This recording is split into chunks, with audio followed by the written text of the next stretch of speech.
안녕하세요. 혹시 지금 뭔가에 꽉 막힌 기분? 벗어나고 싶은데 발이 묶인 듯한 그런 느낌 받으신 적 있으신가요? 오늘 저희가 함께 들여다볼 자료는 바로 그런 상황에 대한 새로운 관점을 제시합니다.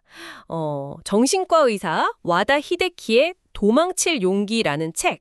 여기서 도망친다는 걸요. 비겁함이 아니라 오히려 자신을 지키는 현명하고 용기 있는 선택으로 본다는 거죠. 오늘 저의 목표는 이 도망이라는 개념을 좀 더 깊숙이 파헤쳐 보는 거예요. 그러니까 때로는 한 발 물러서거나 길을 바꾸는 것이 어떻게 약점이 아니라 생존과 성장을 위한 필수 기술이 될 수 있는지, 그걸 함께 탐구해 보려고 합니다. 특히 바쁜 일상 속에서 핵심 정보만 효율적으로 얻고 싶으신 여러분을 위해 가장 중요한 통찰들을 놓치지 않도록 저희가 안내해 드릴게요. 자, 이 흥미로운 여정 같이 시작해 볼까요? 사실 도망친다 이러면 좀 부정적인 느낌부터 들잖아요. 그쵸? 뭔가 포기하거나 회피하는 모습 그런 게 떠오르기 쉽죠. 그런데 이 책의 저자인 정신과 의사는 정반대 이야기를 합니다. 한계 상황에 내몰리기 전에 도망치는 게 중요하다. 이렇게 강조해요. 심지어 너무 힘들어하는 환자들에게는 일단 도망가세요. 그래야 삽니다. 이렇게 직접적으로 조언하기도 한대요. 맞아요. 우리 사회는 흔히 참고 버티는 거, 이걸 미덕으로 여기는 경향이 강하죠. 뭐 인내는 쓰지만 열매는 달다, 이런 말들처럼요. 하지만 저자는 이런 통념이 때로는 개인을 얼마나 위험하게 만들 수 있는지 아주 날카롭게 지적합니다. 마치 탄광소 카나리아 이야기처럼요. 아시죠? 네네. 네. 유독가스를 먼저 감지하고 쓰러지는 카나리아처럼 우리 몸과 마음이 보내는 위험 신호가 있다는 거죠. 근데 이걸 무시하고 계속 버티면 정말 치명적인 결과를 맞을 수도 있다는 겁니다. 이 정도는 괜찮겠지 하는 생각이 사실 제일 위험할 수 있어요. 와, 정말 섬뜩한 비유네요. 그 자료에서 언급된 일본 대형 광고회사 신입사원 과로 자살 사례, 그게 딱 떠오르는데요. 주변에서 아무리 걱정해도 본인 스스로 나는 괜찮다, 어쩌면 괜찮다고 믿고 싶어하는 그 마음이 결국 비극으로 이어진 거잖아요. 결국 내 몸과 마음을 지킬 최종 책임은 나 자신에게 있다. 이 메시지가 정말 강하게 와닿습니다. 네, 그렇죠. 마치 그 자동차 엔진 오일 경고등 켜졌는데 괜찮겠지 하고 무시하고 계속 달리면 나중에 엔진 자체가 그냥 완전히 망가져 버리는 거랑 비슷한 것 같아요. 나중에 수리하는 것보다 미리 멈추는 게 훨씬 현명한 거잖아요. 맞아요. 미리 멈추는 게 중요하죠. 그럼 저자가 말하는 도망은 단순히 그 상황을 피하는 것하고는 좀 다른 의미겠네요. 네네, 바로 그 점이 핵심입니다. 저자가 말하는 도망은요, 훨씬 더 적극적이고 전략적인 개념이에요. 예를 들면 내게 더 잘 맞는 환경, 그러니까 나답게 좀 숨 쉴 수 있는 곳으로 옮겨가는 것. 또 잠시 멈춰서 내 마음을 정리하고 재정비할 시간을 가지는 것. 그리고 나를 괴롭히는 대상으로부터 물리적, 심리적 거리를 확보해서 나를 보호하는 것. 그리고 또 상황을 제대로 파악하고 더 나은 전략을 짜기 위해 용기를 내서 한 발 물러서는 것. 뭐 이런 의미들을 다 포함하고 있습니다. 그러니까 단순한 회피가 아니라 더 나은 상황을 만들기 위한 전략적 이동, 거기에 가깝다고 봐야죠. 와, 듣고 보니까 도망이라는 단어 자체가 완전히 새롭게 느껴지네요. 전략적 이도? 이걸 적극적으로 찾아 나서는 태도입니다. 사람마다 잘 맞는 물이 다르잖아요. 그렇죠. 어떤 물고기는 민물에서 살고 어떤 물고기는 바닷물에서 살고. 근데 문제는 우리가 생각보다 적응력이 좋아서요. 자신에게 맞지 않는 환경에서도 꽤 오랫동안 참고 견딜 수 있다는 점이에요. 하지만 그게 결국엔 자신을 서서히 질식시키는 결과를 낳을 수 있다는 거죠. 물고기가 육지에서 잠시 버틸 수는 있어도 결국 숨을 못 쉬는 것처럼요. 비유가 확 와닿네요. 네. 따라서 도망은 위험을 감지하고 안전한 곳, 즉 나에게 맞는 환경으로 이동해서 스스로를 보호하는 생존을 위한 아주 중요하고 또 지극히 정상적인 행동이라고 봐야 합니다. 그렇군요. 거의 생존 본능에 가깝다 이런 말씀이시네요. 자료에 보면 건축 용어 중에 니게라는 말이 나오던데요. 이게 일본어로 도망이라는 뜻도 있지만 여유나 틈새라는 의미로도 쓰인다는 점이 되게 흥미로웠어요. 목재 같은 건축 자재가 온도나 습도 변화로 이렇게 늘어나거나 줄어들 것을 대비해서 미리 약간의 공간, 그러니까 틈을 만들어두는 거죠. 근데 이게 오히려 건축물의 안정성과 완성도를 높여준다고 하더라고요. 네, 맞아요. 자동차 핸들이나 브레이크에 약간의 유격, 그 놀이라고 하죠. 그걸 두는 것과 비슷한 원리라고 하니까 이해가 확 되더라고요. 네, 아주 적절한 비유입니다. 바로 그 여유나 틈새가 우리 삶에도 반드시 필요하다는 거죠. 이런 일종의 완충지대가 있어야 외부의 변화나 스트레스에 유연하게 대처하고 전체적인 균형을 유지할 수 있는 겁니다. 반대로 한번 생각해보면 F1 레이싱카처럼 극한의 성능을 위해서 모든 여유를 없애버리면 어떻게 될까요? 오, 상상만 해도 아찔한데요. 그렇죠. 운전자는 단 한순간도 긴장을 늦출 수가 없게 됩니다. 작은 실수 하나라 바로 큰 사고로 이어질 수 있죠. 근데 우리 사회나 조직 문화가 때로는 개인에게 이런 F1 레이싱카 같은 상태를 강요하는 경향이 좀 있어요. 끊임없이 힘내라, 더 노력해라 막 이렇게 다그치면서 이런 여유를 허용하지 않는 거죠. 맞아요. 진짜 힘내라는 말이 어떨 때는 엄청난 압박으로 다가올 때가 있잖아요. 그렇죠. 저자는 그 힘내다, 일본어로 간바로라는 말의 어원을 파고들면서 그 안에 자기 뜻을 굽히지 않고 버티다, 어려움을 참고 견디다 같은 의미가 내포되어 있는데 이게 항상 긍정적인 것만은 아니라고 지적합니다. 마라톤 선수가 처음부터 전력 질주하면 완주할 수 없잖아요. 그렇죠. 절대 못하죠. 네. 인생이라는 긴 레이스에서는 페이스 조절, 그리고 여유라는 전략이 반드시 필요하다는 겁니다. 때로는 속도를 늦추거나 잠시 멈춰서는 것이 완주를 위한 현명한 선택일 수 있다는 거죠. 알겠습니다. 아, 도망이 필요하고 또 현명한 선택일 수 있다는 건 알겠는데, 근데 그럼에도 불구하고 왜 우리는 그렇게 힘든 상황에서 잘 벗어나지 못하고 계속 버티게 되는 걸까요? 뭔가 심리적인 이유가 있을 것 같아요. 네. 아주 중요한 질문이십니다. 자료에서는 크게 두 가지 심리적 장벽을 언급하는데요. 첫째는 학습된 무기력입니다. 이건 과거에 막 벗어나려고 노력을 했는데 실패했던 경험 때문에 어차피 뭘 해도 소용없을 거야 라고 스스로 단정짓고 아예 시도조차 포기해버리는 상태를 말해요. 그 마치 투명한 벽에 계속 부딪혔던 물고기가 나중에 벽이 없어져도 그 너머로 가려고 하지 않는 뭐 그런 실험 이야기처럼요. 아, 네네. 저도 그 실험 이야기 들어본 것 같아요. 정말 안타까운 상태네요. 그럼 두 번째는 뭔가요? 두 번째는 하버드 경영대학원의 에이미 에드먼슨 교수가 강조한 심리적 안정감, psychological safety의 부재입니다.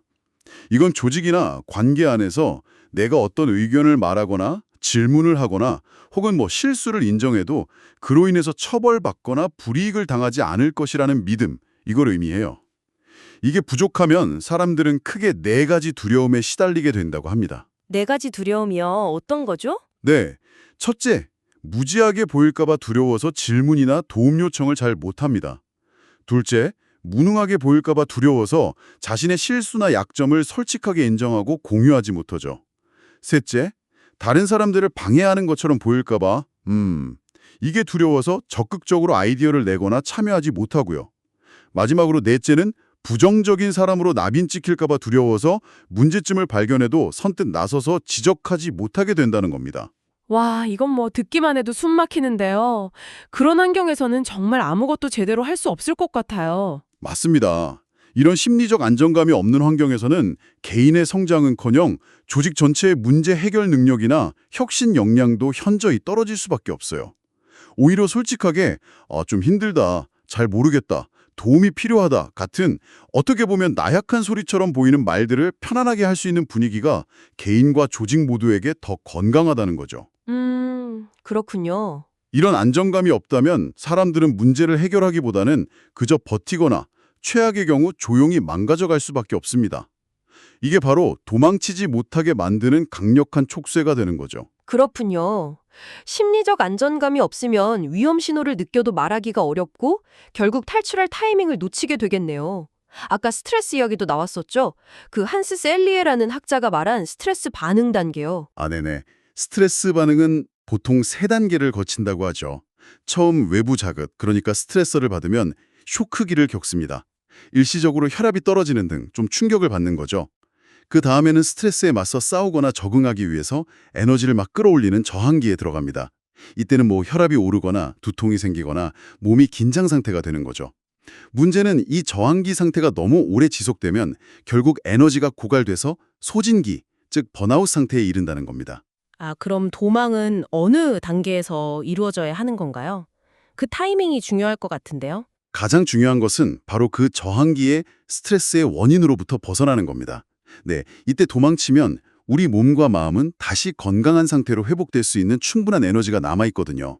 하지만 이 시기를 놓치고 계속 버티면 결국 에너지가 완전히 바닥나서 소진기에 접어들게 됩니다. 소진 상태가 되면 집중력 저하, 음주나 흡연량 증가, 사람들을 피하고 혼자 있으려 하고 불면증, 만성적인 무기력감이나 우울감 이런 다양한 행동적 심리적 증상들이 나타나게 되죠. 어우, 정말 위험하네요. 이게 그냥 좀 힘든 정도가 아니라 진짜 심각한 상태로 이어질 수 있다는 거군요. 그렇습니다. WHO 세계보건기구에서도 지적했듯이 장기적인 스트레스는 우울증을 비롯한 다양한 정신장애로 이어질 수 있고요. 이는 자살 위험을 높이는 매우 심각한 결과를 초래할 수 있습니다. 자료에 언급된 통계지만 자살자의 약 97%가 생전의 정신장애 상태였고 그중 30%가 우울증과 관련된 기분장애였다는 사실은요. 스트레스 관리와 제때 도망치는 것의 중요성을 다시 한번 강조하는 거죠. 단순히 의지가 약해서가 아니라 어쩌면 생리적으로 버틸 수 있는 한계를 넘어선 결과일 수 있다는 겁니다. 듣고 보니 내 노력이 부족해서 그래 같은 그런 능력주의적 사고방식이 얼마나 위험할 수 있는지 알겠네요. 이게 모든 문제를 개인의 탓으로만 돌리는 것 같잖아요. 아까 다시 등장한 탄광의 카나리아 비유처럼 어쩌면 사회적 약자나 조직 내에서 힘이 없는 사람들이 가장 먼저 환경의 문제점을 드러내는 존재일 수 있는데 말이죠. 네, 그렇죠. 그들이 약해서가 아니라 그냥 환경의 모순에 가장 민감하게 반응하는 것뿐인데도요? 정확합니다. 그래서 관점의 전환이 필요하다는 거예요. 여기서 아들러 심리학의 관점이 아주 유용하게 적용될 수 있습니다. 아들러 심리학의 핵심 개념 중 하나가 바로 과제의 분리인데요. 들어보셨나요? 아, 과제의 분리요. 네, 들어본 것 같아요. 네. 이건 다른 사람의 문제나 감정은 그 사람의 과제이고 나의 문제나 감정은 나의 과제다. 이렇게 명확히 선을 긋는 겁니다. 예를 들어서 상사가 일을 잘못해서 프로젝트가 엉망이 되고 있다. 이건 기본적으로 상사의 과제이지 내가 전적으로 책임지고 해결해야 할 내가의 과제는 아니라는 거죠. 물론 협력은 해야겠지만 그 문제 자체를 내 탓으로 돌리거나 내가 다 짊어지려고 할 필요는 없다는 겁니다. 오, 그거 정말 중요한 개념 같은데요. 과제의 분리. 그럼 다른 사람의 문제에 내가 너무 깊이 개입하거나 걱정하지 않고 또 반대로 다른 사람이 내 문제에 함부로 간섭하게 두지도 않는다는 그런 건가요? 맞습니다. 바로 그거예요. 내가 통제할 수 없는 것, 즉 다른 사람의 과제에 얽매여서 괴로워하는 대신에요. 내가 통제할 수 있는 나의 과제, 그러니까 내 생각과 행동에 집중하는 겁니다. 이게 가능해지면 불필요한 심리적 부담에서 벗어나서 훨씬 자유로워질 수 있어요.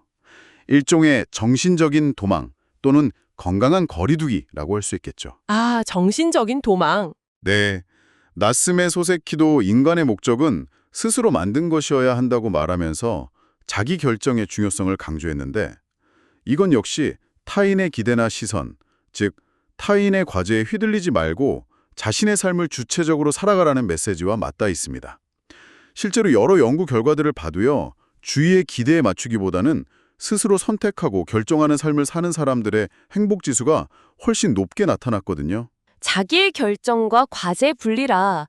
와, 생각의 전환만으로도 정말 큰 힘이 될 수 있겠네요. 자, 그럼 이제 좀 더 구체적으로 들어가서요. 우리가 실제로 현명하게 도망칠 수 있는 방법들에는 어떤 것들이 있을까요? 네, 자료에서는 몇 가지 실천적인 전략들을 제시합니다. 첫 번째는 아까 잠깐 언급된 나스메 소세키처럼 글쓰기를 활용하는 방법입니다. 답답하거나 부정적인 감정들을 글로 막 표현하는 과정 자체가 일종의 승화작용을 해서 마음을 안정시키는 효과가 있다는 거죠. 마치 숨을 크게 내쉬면 몸이 이완되는 것처럼 내 안의 감정들을 밖으로 꺼내놓으면 그 자체로 해소감을 느낄 수 있습니다. 아, 네, 심리치료 기법 중 하나인 기슈탈트 요법에서도 자신의 감정을 알아차리고 언어로 명확하게 표현하는 것의 중요성을 강조하는데 글쓰기가 바로 그런 역할을 해줄 수 있다는 거죠. 몸 안에 답답한 이산화탄소를 내뱉고 신선한 산소를 들이마시는 감정의 가스 교환 같다. 이런 비유도 있었죠. 정말 흥미롭네요. 그럼 또 다른 방법은요? 사회생활에서는 상황에 맞는 페르소나, 즉 가면을 적절히 사용하는 것도 효과적인 도망 기술이 될 수 있습니다. 모든 상황에서 모든 사람에게 진짜 내 모습을 다 보여줄 필요는 없다는 거죠. 때로는 특정 역할, 예를 들어 직장에서의 내 모습을 연기하듯 수행하고 혼자 있을 때나 안전하다고 느끼는 관계에서는 다시 본연의 모습으로 돌아오는 겁니다. 네네. 이게 뭐 위선적이라고 생각할 수도 있겠지만 오히려 자신을 보호하고 에너지를 아끼는 현명한 처세술이 될 수 있어요. 도망치는 건 부끄럽지만 살아남는 게 중요하다는 헝가리 속담처럼요. 때로는 생존 자체를 최우선 목표로 삼는 유연한 태도가 필요합니다. 페르소나를 활용하는 것, 그것도 일종의 심리적 거리두기 전략이군요. 그런데 만약에 회사를 그만둔다거나 관계를 완전히 끊는 것처럼 큰 변화를 주는 도망이 너무 두렵게 느껴진다면 그럴 때는 어떻게 해야 할까요? 아, 좋은 질문입니다. 그럴 때는 아주 작은 형태의 도망부터 시도해보는 것이 좋습니다. 예를 들어 평소에 휴가 내는 것을 좀 어려워하는 사람이라면 정말 몸이 안 좋다는 핑계를 대서라도 하루 정도 쉬어보는 거죠. 이렇게 작은 도망을 성공적으로 경험해보면 생각보다 괜찮네? 별일 안 생기네? 하는 안도감과 함께 자신감을 얻게 됩니다. 아하. 네, 이런 작은 성공 경험들이 쌓이면 나중에는 더 큰 용기를 내서 더 의미 있는 변화를 시도할 수 있게 되는 거죠. 아, 그러니까 뭐 아니면 도식으로 생각할 필요가 전혀 없다는 거군요. 네, 맞아요. 도망은 모든 것을 버리고 떠나는 그런 극단적인 형태만 있는 것이 아닙니다. 예를 들어서 혼자서 너무 힘겹게 간병을 하고 있다면 모든 것을 다 포기하는 게 아니라 요양시설의 도움을 일부 받아서 부담을 좀 더는 것처럼요. 네네. 도망은 이렇게 다양한 형태로 부담을 줄이고 나에게 필요한 여유를 확보하는 과정일 수 있습니다. 중요한 것은 일단 시험 삼아 해보는 그런 가벼운 마음이에요. 생각보다 괜찮을 수도 있고요. 설사 결과가 좀 좋지 않더라도 그 경험 자체가 다음 선택의 중요한 정보가 될 수 있습니다. 그 과정에서 자신에게 정말 필요한 것이 무엇인지 더 명확하게 알게 될 수도 있고요. 네, 오늘 와다 히데키의 도망칠 용기를 통해서 도망에 대한 정말 새로운 시각을 얻을 수 있었네요. 단순히 회피나 실패가 아니라 자신을 지키고 더 나은 길을 찾기 위한 적극적이고 현명한 전략일 수 있다는 점, 그리고 이를 위해서는 자기 성태를 잘 인식하고 삶에 의도적으로 여유나 틈새를 만들고 또 필요할 때는 과감히 물러설 줄 아는 용기가 중요하다는 것을 배웠습니다. 네, 오늘 나눈 이야기들이 여러분 각자의 삶에 작은 울림이 되었기를 바랍니다. 마지막으로 이런 질문을 한번 스스로에게 던져보시면 어떨까요? 과거에 꼼짝없이 갇혀있다고 느꼈던 어떤 상황을 한번 떠올려 보세요. 그때 혹시 도망이라는 선택지를 실패나 포기와 동일시하면서 애써 외면하지는 않으셨나요? 만약 그때 그 도망을 오늘 우리가 이야기 나눈 것처럼 전략적인 조정이나 현명한 자기 보호로 다시 정의해 볼 수 있었다면 지금 무엇이 달라졌을까요? 그리고 앞으로 여러분의 삶에 또 일상에 관계에 어떻게 의도적인 여유와 틈새를 만들어갈 수 있을지 한번 고민해보는 시간을 가져보시는 것도 좋겠습니다. 때로는 약간의 유연함과 건강한 거리두기가 당신의 삶을 예상치 못한 방향으로 더 풍요롭게 만들어줄지도 모릅니다.